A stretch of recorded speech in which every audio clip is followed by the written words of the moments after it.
اعوذ باللہ من الشیطان الرجیم بسم اللہ الرحمن الرحیم ان فی ھذا لبلاغا لقوم عابدین۔ یقیناً عبادت گزار لوگوں کے لیے اس میں ایک پیغام ہے۔ سورۃ الانبیاء آیا 106۔ بلاغ سے مراد ہے کافی اور مفید۔ اس سے مراد قرآن مجید ہے جس میں مسلمانوں کے لیے کافی فائدہ ہے۔ اللہ تبارک و تعالیٰ اپنی کتاب عزیز قرآن کریم کی ستائش کرتا ہے اور واضح کرتا ہے کہ قرآن کریم میں ہر چیز سے مکمل کفایت ہے اور اس سے مستغنی نہیں رہا جا سکتا۔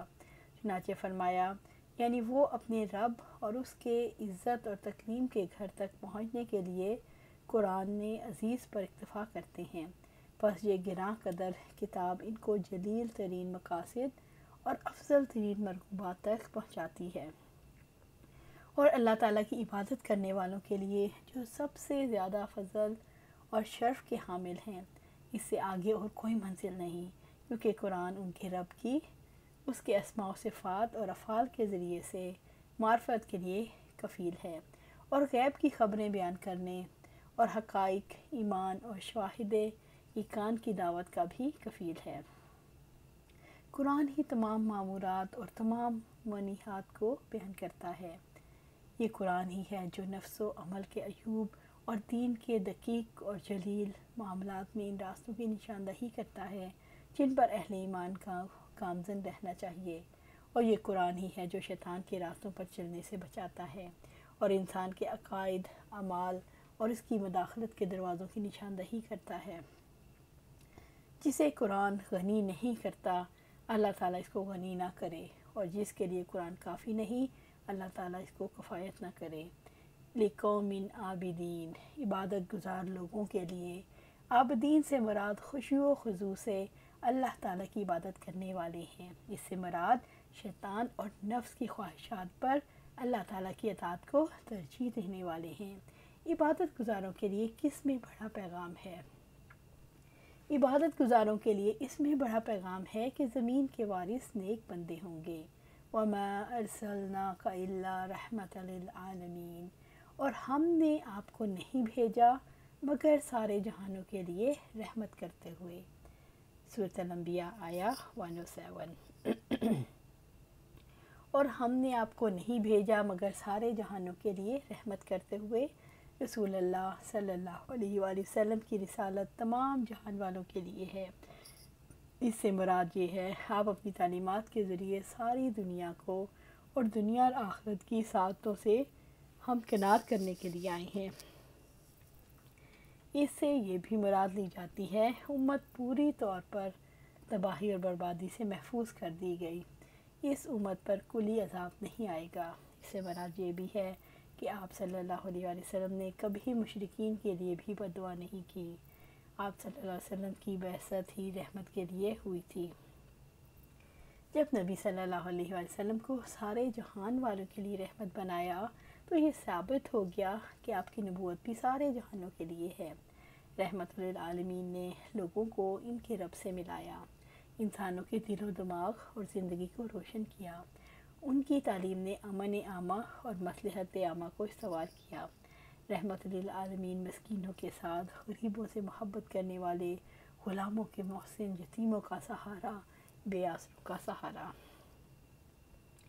رحمت للعالمین سچے انسان تھے۔ آپ صلی اللہ علیہ وسلم کی ذات میں صداقت، امانت، صبر، تواضع، رحمت کمال درجے میں نظر آتی ہے۔ رحمت للعالمین نے خراج گزار اور مفتو عیسائیوں کے ساتھ ان الفاظ میں معاہدہ کیا، اہل نجران کو اللہ تعالیٰ کی حفاظت اور محمد صلی اللہ علیہ وسلم کی ذمہ داری حاصل ہوگی۔ ان کی جان اور مذہب اور ملک اور اموال کے متعلق تمام موجودہ اشخاص اور غیر موجودہ ان کی قوم اور ان کی پیرو اسی ذمہ داری میں شامل ہو۔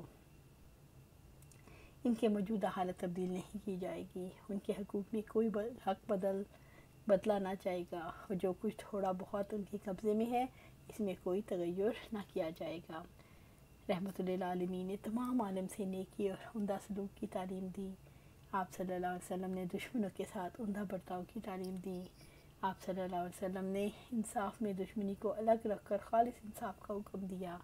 آپ صلی اللہ علیہ وسلم نے شوہر اور بیوی کے رشتے کو پاک ٹھہرایا۔ آپ صلی اللہ علیہ وسلم نے انسانی جان کو قابل قدر اور محترم ٹھہرایا۔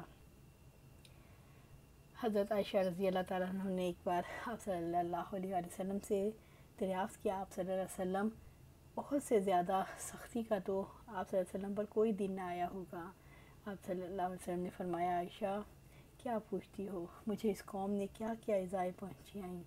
سب سے زیادہ بھاری دن مجھ پر عقبہ کا تھا، جب کہ میں عبد الکلال کے پاس پہنچا اور میں نے اس سے عرض کی کہ میرا ساتھ دے، مگر اس نے میری بات نہ مانی۔ واللہ میں سخت غمگین ہو کر وہاں سے چلا، مجھے نہیں معلوم تھا میں کدھر جا رہا ہوں۔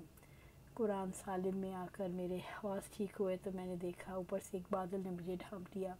سر اٹھا کر دیکھتا ہوں تو جبرائیل علیہ السلام مجھے آواز دے کر فرما رہے ہیں، اے اللہ تعالیٰ، کہ اللہ تعالیٰ نے تیری قوم کی باتیں سنی اور جو جواب انہیں تجھے دیا وہ بھی سنا۔ اب پہاڑوں کے داروغہ فرشتوں کو اس نے بھیجا ہے کہ آپ صلی اللہ علیہ وسلم جو چاہیں انہیں حکم دیں، یہ بجا لائیں گے۔ اسی وقت اس نے فرشتے نے مجھے پکارا، سلام کیا اور کہا، اللہ تعالیٰ نے آپ صلی اللہ علیہ وسلم کی قوم کی باتیں سنی اور مجھے آپ صلی اللہ علیہ وسلم کے پاس بھیجا کہ ان کے بارے میں جو ارشاد آپ صلی اللہ علیہ وسلم فرمائے میں بجا لاؤں۔ اگر آپ صلی اللہ علیہ وسلم حکم دے تو مکہ شریف کے ان دونوں پہاڑوں کو جو جنوب شمال میں ہیں میں اکٹھے کر دوں اور ان تمام کو ان دونوں کے درمیان پیس دوں۔ آپ صلی اللہ علیہ وسلم نے جواب دیا، نہیں، میں یہ نہیں چاہتا، بلکہ مجھے تو امید ہے، کیا عجب ان کی نسل میں آگے جا کر ہی کچھ ایسے لوگ ہوں جو اللہ وحدہ لا شریک کالہ کی عبادت کریں اور اس کے ساتھ کسی کو شریک نہ ٹھہرائیں۔ قل انما یوحی الی انما الہکم الہ واحد فہل انتم مسلمون۔ آپ کہہ دیں، یقیناً میری طرف وحی کی گئی ہے، بلا شبہ تمہارا معبود صرف ایک ہی معبود ہے، تو کیا تم فرمانبردار بنتے ہو؟ سورۃ الانبیاء آیہ 108۔ قل انما یوحی الی انما الہکم الہ واحد۔ آپ کہہ دیں کہ یقیناً میری طرف وحی کی گئی ہے، بلا شبہ تمہارا معبود صرف ایک ہی معبود ہے۔ رب العزت نے اپنے نبی کو حکم دیا کہ آپ کہہ دیں ان مشرکوں سے، میرے پاس آنے والی وحی میں تو یہی کہا گیا ہے کہ تمہارا معبود ایک ہی ہے، اس کے سوا کوئی عبادت کا حق نہیں رکھتا۔ فہل انتم مسلمون، تو کیا تم فرمانبردار بنتے ہو؟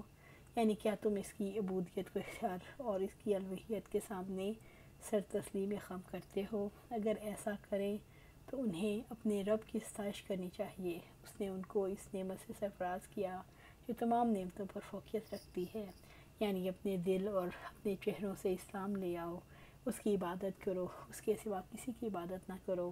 اگر تم اللہ تعالیٰ کو ایک مان لیتے ہو تو اللہ تعالیٰ کے فرمانبردار بن سکتے ہو۔ فَإِن تَوَلَّوْا فَقُلْ آذَنْتُكُمْ عَلَىٰ سَوَاءٍ وَإِنْ أَدْرِي أَقَرِيبٌ أَمْ بَعِيدٌ مَا تُوعَدُونَ۔ پھر بھی اگر وہ منہ موڑیں تو آپ فرمائیں، میں تمہیں برابر اطلاع کر چکا ہوں اور میں نہیں جانتا جس کا تم سے وعدہ کیا جاتا ہے کہ آیا وہ قریب ہے یا دور۔ سورۃ الانبیاء آیہ 109۔ فَإِن تَوَلَّوْا، پھر بھی اگر وہ منہ موڑیں، یعنی اگر وہ اپنے رب کی عبادت سے منہ موڑ لیں، اسے قبول نہ کریں، فَقُلْ آذَنْتُكُمْ عَلَىٰ سَوَاءٍ، تو آپ فرمائیں میں تمہیں برابر اطلاع کر چکا ہوں۔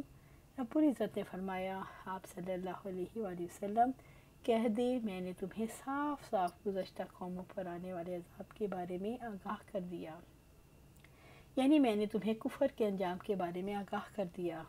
وَإِنْ أَدْرِي أَقَرِيبٌ أَمْ بَعِيدٌ مَا تُوعَدُونَ، اور میں نہیں جانتا جس کا تم سے وعدہ کیا جاتا ہے کہ آیا وہ قریب ہے یا دور، یعنی میں نہیں جانتا جس عذاب کا تم سے وعدہ کیا گیا ہے وہ دور ہے یا قریب، کیونکہ اس کا علم تو اللہ تعالیٰ کے پاس ہے، میرے اختیار میں کچھ نہیں۔ میں نے تمہیں مطلع کر دیا، میں تم سے اور تم مجھ سے بیزار ہو، اور اگر وہ تجھے جھٹلائیں تو کہہ دو میرے لیے میرا عمل ہے اور تمہارے لیے تمہارا عمل، جو کچھ میں کرتا ہوں اس سے تم بری ہو اور جو کچھ تم عمل کرتے ہو اس سے میں بری ہوں۔ سورۃ یونس آیہ 41۔ یہاں وعدے سے مراد قیامت، اس سے مراد غلبہ اسلام ہے، اللہ تعالیٰ کی طرف سے جنگ کی اجازت دینے کا وعدہ ہے۔ ایذان کسے کہتے ہیں؟ ایذان اس اعلان اور الٹیمیٹم کو کہتے ہیں جو امن کا زمانہ ختم ہونے پر دیا جاتا ہے۔ آپ صلی اللہ علیہ وسلم نے کس چیز کا اعلان کیا؟ آپ صلی اللہ علیہ وسلم نے اعلان کیا کہ اگر تم توحید اور اسلام کی دعوت سے منہ موڑتے ہو، میرے سے دشمنی کرتے ہو، تو یاد رکھو میں بھی تمہارا دشمن ہوں، اور تم ہمارے اور تمہارے درمیان کھلی جنگ ہے۔ اِنَّهُ يَعْلَمُ الْجَهْرَ مِنَ الْقَوْلِ وَيَعْلَمُ مَا تَكْتُمُونَ، یقیناً اللہ تعالیٰ بلند آواز سے کی ہوئی بات کو جانتا ہے، اور وہ جانتا ہے جو تم چھپاتے ہو۔ سورۃ الانبیاء آیہ 110۔ اللہ تعالیٰ کے علم کی بات اس لیے کی گئی جو کھلے چھپے حالات کو جانتا ہے۔ اس نے اگر عذاب کو مؤخر کیا ہے تو کوئی حکمت ضرور ہوگی۔ رب العزت نے فرمایا، اور تم اپنی بات چھپاؤ یا اس کو ظاہر کر دو، یقیناً وہ تو سینوں والی بات کو خوب جاننے والا ہے۔ سورۃ ملک آیہ 13۔ اگرچہ آپ بلند آواز سے بات کریں، یقیناً وہ تو پوشیدہ اور پوشیدہ تر کو بھی جانتا ہے۔ سورۃ طٰہٰ آیہ 7۔ اللہ تعالیٰ کی علم کی بات اس لیے کی گئی کہ وہ کھلے چھپے حالات کو جانتا ہے۔ اس نے اگر عذاب کو مؤخر کیا ہے تو کوئی حکمت ضرور ہوگی۔ وَإِنْ أَدْرِي لَعَلَّهُ فِتْنَةٌ لَكُمْ وَمَتَاعٌ إِلَىٰ حِينٍ، اور میں یہ بھی نہیں جانتا کہ شاید تمہارا امتحان ہے یا ایک مدت تک کچھ فائدہ اٹھانا ہے۔ سورۃ الانبیاء آیہ 111۔ اور میں یہ بھی نہیں جانتا کہ شاید وہ تمہارا امتحان ہے یا ایک مدت تک کچھ فائدہ اٹھانا ہے۔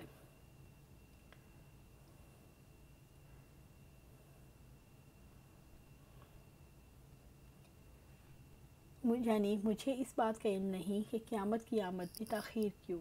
جس عذاب کا تم سے وعدہ کیا گیا ہے، جس کے لیے تم جلدی مچا رہے ہو، تمہارے لیے انتہائی برا ہے یا اس میں کچھ عذاب چھپا ہوا ہے۔ اگر تم ایک مقررہ وقت دنیا سے فائدہ اٹھا لیتے ہو تو یہ تمہارے لیے بڑے عذاب کا باعث ہوگا۔ رب العزت نے فرمایا، وَلَا يَحْسَبَنَّ الَّذِينَ كَفَرُوا، اور جن لوگوں نے کفر کیا وہ ہرگز یہ گمان نہ کریں، یقیناً ہم انہیں جو مہلت دے رہے ہیں ان کے لیے بہتر ہے۔ ہم انہیں اس لیے مہلت دے رہے ہیں تاکہ وہ گناہ میں اور زیادہ بڑھ جائیں، اور ان کے لیے رسوا کن عذاب ہے۔ سورۃ آل عمران آیہ 178۔ مقررہ وقت تک دنیا کا فائدہ تو ظاہر ہے۔